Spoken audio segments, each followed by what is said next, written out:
ये रोशन बाबू मुझे कुछ गड़बड़ ही लगता है। इतनी बड़ी आलीशान कोठी, ऐसी कोठियां तो स्मगलरों या ऊंचे पैमाने पर गैर कानूनी धंधा करने वालों के पास ही हो सकती हैं। रत्ना की बात पर मैंने कहा, हमें इससे कोई गरज नहीं होनी चाहिए कि रोशन बाबू कोई कानूनी बिजनेस करता है या गैर कानूनी। हमारे लिए इतना ही काफी है कि हमें यहाँ पनाह मिल गई है। हम चंद रोज यहाँ रहेंगे, बशर्ते कि इस दौरान कोई गड़बड़ ना हो, और फिर जैसे ही हालात बेहतर होंगे हम यहाँ से निकल जाएंगे। मैं महसूस कर रहा हूँ कि जैसे जैसे वक्त गुजरता जा रहा है हम वैसे वैसे इस दलदल में मजीद गहराई की तरफ जा रहे हैं। रत्ना ने कहा, इसमें मेरा या तुम्हारा तो कोई कसूर नहीं है। खुद ब खुद कुछ ऐसे हालात पैदा होते जा रहे हैं कि हम मजीद उलझते जा रहे हैं। किसी तरह जान छुड़ाने का मौका ही नहीं मिलता। रास्ते में होटल वाला वाकया, उसमें हमारे इरादे का तो कोई दखल नहीं था। सिर्फ इतना था कि वहां 2 आदमी बैठे हमारा इंतजार कर रहे थे। उनसे हमने निजात हासिल कर ही ली थी। हम वहां से निकल जाते, लेकिन हमें क्या मालूम था कि उन कमबख्तों ने हमारी जीप में बम लगा दिया था और उनका तीसरा साथी भी वहां पहुंच गया था, जिसने उस जीप पर हमारा पीछा करने की कोशिश की और जीप समेत उड़ गया। किसी तरह वो मामला भी ठंडा हो रहा था। हमें कन्याकुमारी के पास एक महफूज ठिकाना भी मिल गया था। मगर बुरा हो उस हरामजादी शोभा का, जिसने हमारे लिए नई मुसीबत खड़ी कर दी। हालात तो खुद ब खुद हमें उलझाते जा रहे हैं। इसमें हमारा तो कोई कसूर नहीं। अब बात कुछ यूं है कि हम तो कंबल को छोड़ना चाहते हैं, लेकिन लगता है कि कंबल हमें नहीं छोड़ना चाहता। मैंने कहा, हाँ ठीक कहती हो, ये कंबल ही हमें नहीं छोड़ना चाहता, लेकिन इस कंबल से हमें निजात हासिल करनी ही है हर सूरत में। मैं बात करता हुआ एक खिड़की के करीब आ गया, शिफॉन का पर्दा खींचकर एक तरफ हटाया और खिड़की के पट खोल दिए। अकबी सम्त में तकरीबन 15 फुट नीचे लॉन था, लेकिन अंधेरे की वजह से नजर नहीं आ रहा था। वहाँ घास थी या फूलों के पौधे थे या सिर्फ मिट्टी थी। बहरहाल ये जगह खासी वसीवरीज थी और बाउंड्री वॉल तकरीबन 30 गज पीछे थी। उस बाउंड्री वॉल के पीछे बहुत दूर नशेब में रोशनियां नजर आ रही थी, जिससे मैंने अंदाजा लगाया कि रोशन बाबू की ये कोठी और उसके साथ वाली कोठियां बुलंदी पर थीं और पिछली तरफ नशेब था। अलबत्ता दाईं तरफ की रोशनियां बतदरीज बुलंद होती चली गई थीं, जिसका मतलब था कि उस तरफ आबादी बुलंदी पर थी। रत्ना भी मेरे करीब आ गई, बोली, दूर तक फैली जगमगाती हुई ये रोशनियां कितनी भली लग रही हैं। मैंने कहा, हाँ, लेकिन हम इन रोशनियों का नजारा दूर से ही कर सकते हैं। रत्ना ने कहा, सिर्फ चंद रोज की बात है, हम हमेशा ही तो नहीं ऐसे छुपते रहेंगे। एक न एक दिन अंधेरों से निकलकर रोशनी में आएंगे। मैंने कहा, हाँ शायद। मेरा ख्याल है अब सोना चाहिए, मुझे कुछ थकन सी महसूस हो रही है। मैं बेड पर लेट गया। मैं वाकई इस भाग दौड़ में थक गया था। ज़हनी थकावट जिस्मानी थकावट से ज्यादा थी। मैं सोना चाहता था, लेकिन चाहने के बावजूद नींद नहीं आ रही थी। मुझे एहसास नहीं था कि कितना वक्त गुजरा होगा और फिर दरवाजे पर दस्तक की हल्की सी आवाज सुनकर हम दोनों चौंक गए। मैं समझ गया कि रोशन बाबू वापस आ गया होगा और कोई अहम खबर लाया होगा और कन्याकुमारी हमें बुलाने आई थी। मैंने उठना चाहा तो रत्ना ने मुझे दबोच लिया और कान में सरगोशी करने लगी। बोली, आराम से लेटे रहो, वो हमें बाहर की सूरत हाल से आगाह करना चाहते होंगे। उनकी बात हम सुबह भी सुन सकते हैं। अगर कोई इमरजेंसी होती तो इस तरह आराम से दस्तक न दी जाती। जो कुछ भी होगा सुबह देखा जाएगा। उसके बाद दस्तक की आवाज सुनाई न दी। अगर हम किसी और जगह होते तो पत्ता खड़कने की आवाज से भी बदहवास हो जाते, लेकिन जहां हमें पूरा इत्मीनान था। सुबह आंख खुली तो सामने दीवार गिर क्लॉक की सुइयां 9 बजे का वक्त बता रही थी। 9:45 बजे के करीब मैं और रत्ना कमरे से निकले तो पूरे घर पर सन्नाटा था। मैंने बैल्कनी से झांक कर देखा, निचले हॉल में भी कोई नजर नहीं आ रहा था। मेरा ख्याल था कि वो लोग भी सो रहे थे, लेकिन नरगिस के बारे में मेरा ये ख्याल गलत साबित हुआ, क्योंकि जब मैं ये सोच रहा था तो ठीक उसी वक्त निचले हॉल में किचन की तरफ वाला दरवाजा खुला और बीबी यानी नरगिस एक ट्रे दोनों हाथों में थामे उस दरवाजे से बरामद हुई। ट्रे में चाय के 2 कप रखे हुए थे। नरगिस ने भी हमें बैल्कनी में खड़े देख लिया था। मेरा ख्याल था कि वो ऊपर आएगी, लेकिन उसका रुख हॉल के दाईं तरफ वाली राहदारी की तरफ था। मैं समझ गया कि रोशन बाबू और कन्याकुमारी नीचे किसी कमरे में थे और नरगिस उनके लिए बेड टी लेकर जा रही थी। नरगिस ने हमारी तरफ देखा और बोली, तुम दोनों के लिए चाय ऊपर ले आऊं या नीचे आओगे? मैंने कहा, चाय तो हम नीचे ही आकर पियेंगे, लेकिन क्या चाय तैयार होने तक हम कोठी का ऊपर का हिस्सा देख सकते हैं? नरगिस ने कहा, पूरी आजादी से, कोई रोक टोक नहीं है। ये कहते हुए वो किचन वाले दरवाजे में घुस गई। ऊपर 4 कमरे थे, 2 उस हॉल के एक तरफ और 2 दूसरी तरफ। वो चारों के चारों कीमती साजो सामान से आरास्ता थे। मुझे हैरत हुई कि रोशन बाबू इतनी बड़ी कोठी में अकेला ही रहता था, तो कोठी को ऐसे कीमती सामान से भरने की क्या जरूरत थी? लेकिन बहरहाल ये दौलत के खेल थे। रोशन बाबू के पास दौलत थी, वो उसे किसी भी तरह खर्च कर सकता था। चौथा कमरा बिल्कुल उसी तरह का था जिसमें हमने रात गुजारी थी।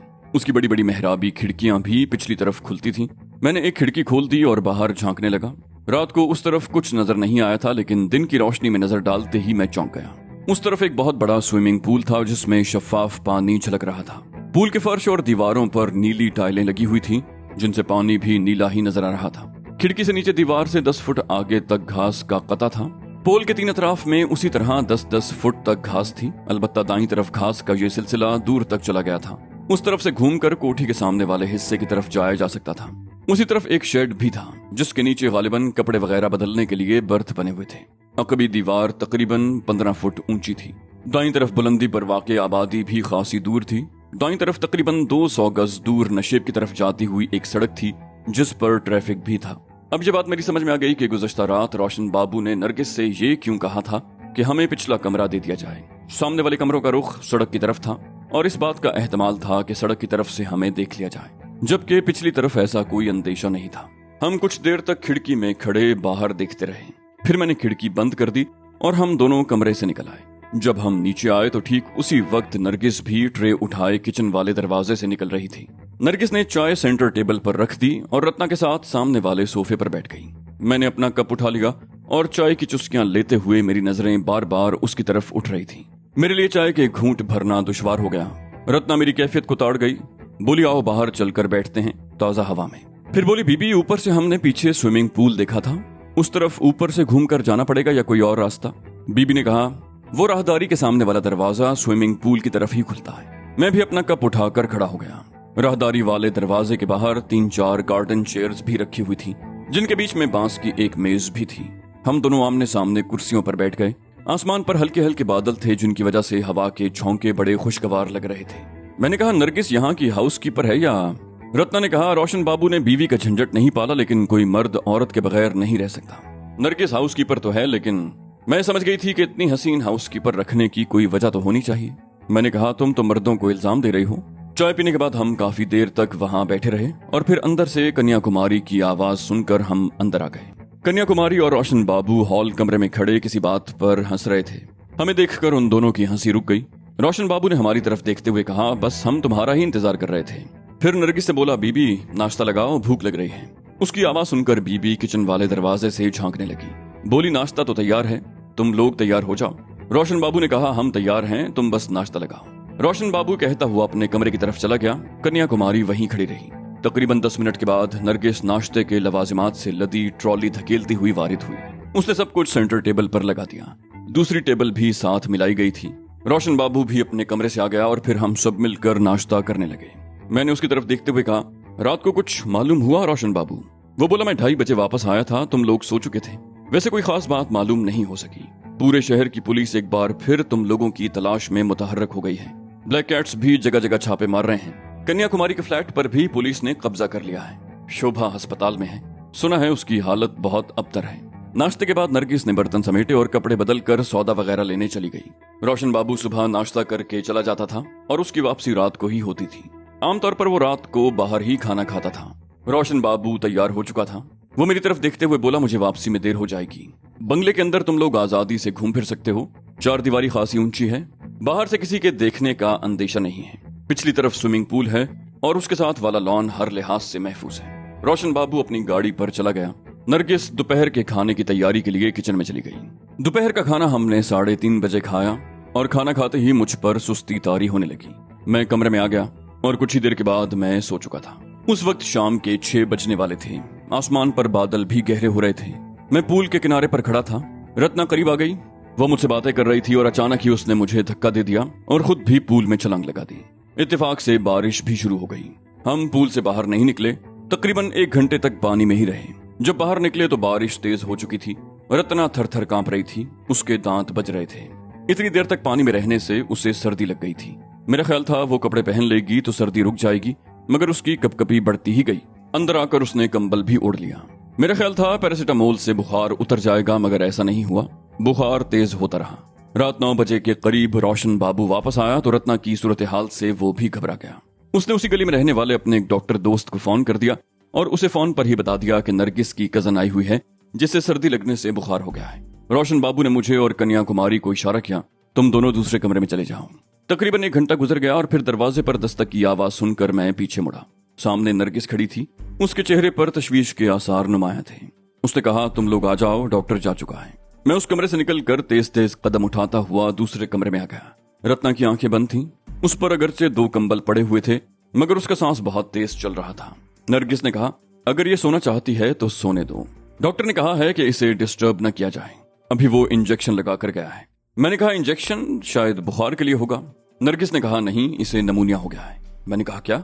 वो बोली, जसवंत सिंह बहुत सियाना डॉक्टर है, अच्छा हुआ जो बर वक्त बुला लिया।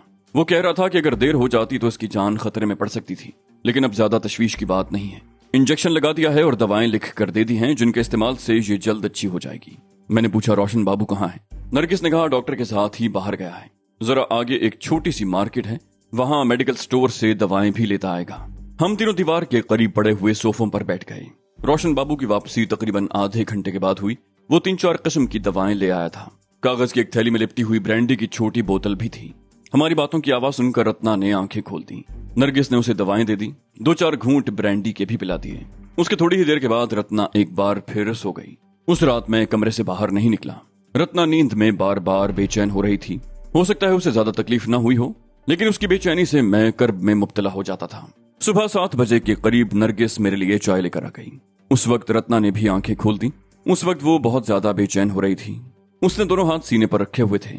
पसलियों के दर्द ने उसके चेहरे के तासुरात बिगाड़ दिए थे। मैंने उसे चाय के चंद घूंट पिलाए। नरगिस ने भी उसे एक पेन किलर दिया, लेकिन रत्ना की तकलीफ कम न हुई। नरगिस बोली, मैं रोशन बाबू को जगाती हूँ। मैं चाय पीने लगा, कप साइड पर रखा और बेड के किनारे बैठ गया। रत्ना ने आंखें खोलकर मेरी तरफ देखा। उसकी आंखों में बेपनाह कर्ब था।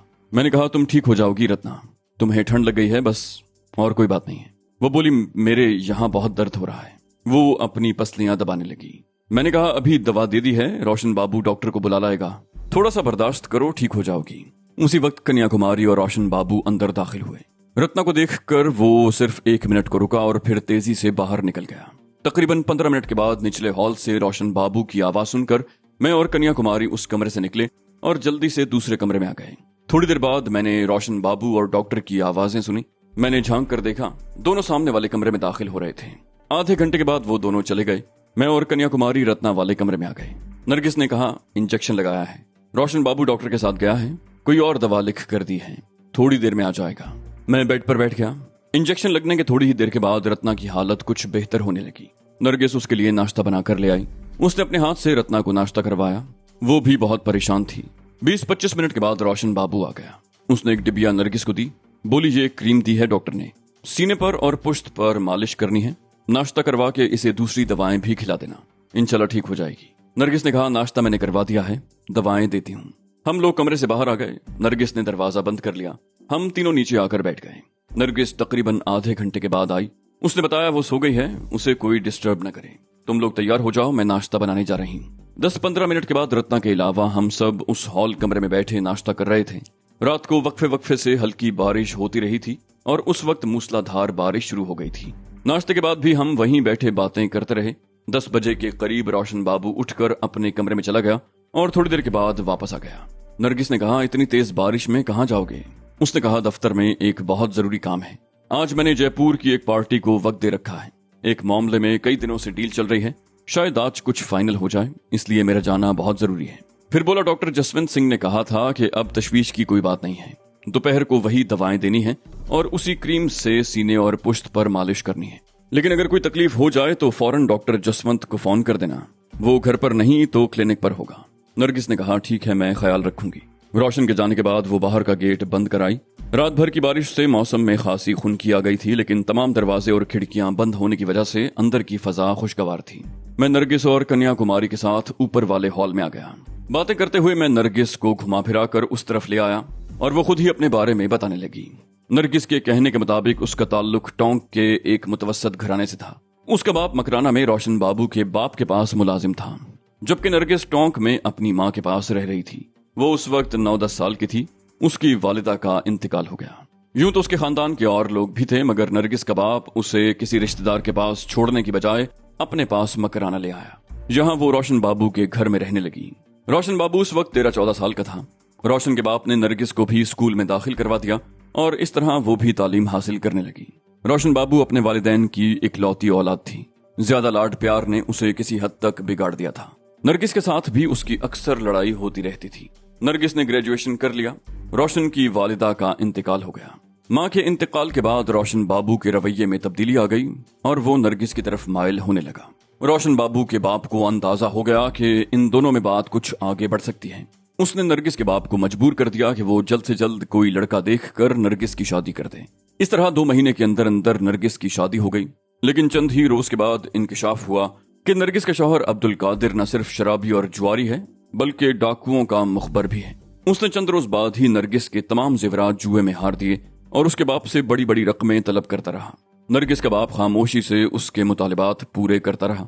एक रोज अब्दुल कादिर ने जुए में बड़ी रकम हारने के बाद अपनी बीवी को भी दांव पर लगा दिया और उसे भी हार गया। वो नरगिस को धोखे से अपने साथ ले गया और उस जुआरी के हवाले कर दिया। नरगिस बड़ी मुश्किल से अपनी जान बचाकर वहां से भागी। वो अपने बाप के घर जाने की बजाय रोशन बाबू के घर आ गई और उसे सब कुछ बता दिया। नरगिस के बाप को जब पता चला तो उस पर दिल का ऐसा दौरा पड़ा कि जांबर न हो सका। रोशन बाबू को भी ये सब कुछ मालूम हो चुका था। वो खासा जोशीला जवान था। उसने अब्दुल कादिर को बाजार में पकड़ लिया और उसकी ठीक ठाक धुनाई कर दी। उसके 3 दिन के बाद जुए के अड्डे पर पुलिस ने छापा मारा। उस वक्त अड्डे पर कई जुआरी थे जिनमें कुछ मुसल्ला भी थे। उन्होंने पुलिस पर हमला कर दिया। पुलिस की जवाबी कार्रवाई से 2 जुआरी मारे गए जिनमें नरगिस का शौहर अब्दुल कादिर भी था। नरगिस अब रोशन बाबू के घर में रहने लगी। चंद महीनों के बाद रोशन बाबू के बाप का भी इंतकाल हो गया। आम लोगों का ख्याल था कि अब रोशन बाबू नरगिस से शादी कर लेगा, मगर उसने शादी नहीं की। बाप के इंतकाल के बाद रोशन बाबू ने कारोबार संभाल लिया था और उसे खूब तरक्की दी थी। उसने ये कोठी बनवाई और पुराना मोहल्ला छोड़कर वो लोग यहाँ मुंतकिल हो गए। नरगिस के कहने के मुताबिक रोशन बाबू ने शादी नहीं की, लेकिन उसने नरगिस को घर के स्याहो सफेद का मालिक बना रखा था। अब ये बात भी मेरी समझ में आ गई थी कि एक हाउसकीपर घर के मालिक से इतनी बेतकल्लुफ क्यों थी। नरगिस दोपहर का खाना तैयार करके नीचे चली गई। 2 बजे खाना तैयार हो गया था। रत्ना भी जाग गई थी। रोशन बाबू नहीं आया था। नरगिस खाना ऊपर वाले कमरे में ले आई। उसने पहले रत्ना को थोड़ा बहुत खिलाकर दवाएं दी और फिर हम उसी कमरे में बैठकर खाना खाने लगे। खाने के बाद मैं कुछ देर रत्ना से बातें करता रहा और फिर अपने कमरे में आकर सो गया। मेरी आंख खुली तो शाम होने वाली थी और उस वक्त कयामत खेज बारिश हो रही थी। मैं खिड़की के सामने खड़े होकर बाहर देखने लगा। खिड़की बंद थी। बारिश बहुत धुआंधार थी। कुछ दिखाई नहीं दे रहा था। मैं कुछ देर तक खिड़की के सामने खड़ा रहा, फिर कमरे से नीचे आ गया। रात भर बारिश होती रही। रात 11 बजे के करीब रोशन बाबू का फोन आया कि वो घर नहीं आएगा, रात दफ्तर में ही गुजारेगा। सुबह मेरी आंख जल्दी खुल गई। बारिश का सिलसिला जारी था। फिर उसका जोर टूट गया और मजीद 1 घंटे के बाद बारिश बंद हो गई। 9:30 बजे के करीब रोशन बाबू भी आ गया। वो बड़ी मुश्किल से यहाँ तक पहुंचा था। उसके बकौल बारिश ने शहर में तबाही मचा रखी थी। हम तो खैर वक्त के कैदी थे, लेकिन रोशन बाबू भी 2-3 दिन तक बाहर नहीं निकला। रत्ना की हालत काफी बेहतर हो गई थी। उस रोज के बाद डॉक्टर जसवंत सिर्फ 1 मरतबा और आया था। उसने वही अद्वियात बाकायदगी से जारी रखने की हिदायत की थी और रोशन बाबू को यह बताया था कि वो एक मेडिकल कॉन्फ्रेंस में शिरकत के लिए दिल्ली जा रहा है। उसके बाद एक जाती काम के सिलसिले में बरेली जाना होगा। इस तरह उसकी वापसी में कम से कम 1 हफ्ता लग जाएगा। इस दौरान अगर मरीजा की तबीयत खराब हो जाए तो उसे फौरी तौर पर अस्पताल ले जाएं। रोशन बाबू 3 रोज के बाद घर से बाहर निकला। उस वक्त दिन के 11 बज रहे थे और मैं और कन्याकुमारी रत्ना वाले कमरे में बैठे हुए थे। नरगिस नीचे किसी काम में मसरूफ थी। हम आपस में बातें कर रहे थे कि नीचे फोन की घंटी की आवाज सुनाई दी। 3 मरतबा घंटी बजने के बाद नरगिस ने रिसीवर उठाया। मेरे ख्याल में रोशन बाबू की कॉल थी। तकरीबन 5 मिनट के बाद नरगिस कमरे में दाखिल हुई। वो बुरी तरह बदहवास थी। मैंने पूछा, क्या हुआ, क्या बात है? उसने चीख कर कहा, यहाँ रेड होने वाला है, उठो जल्दी करो।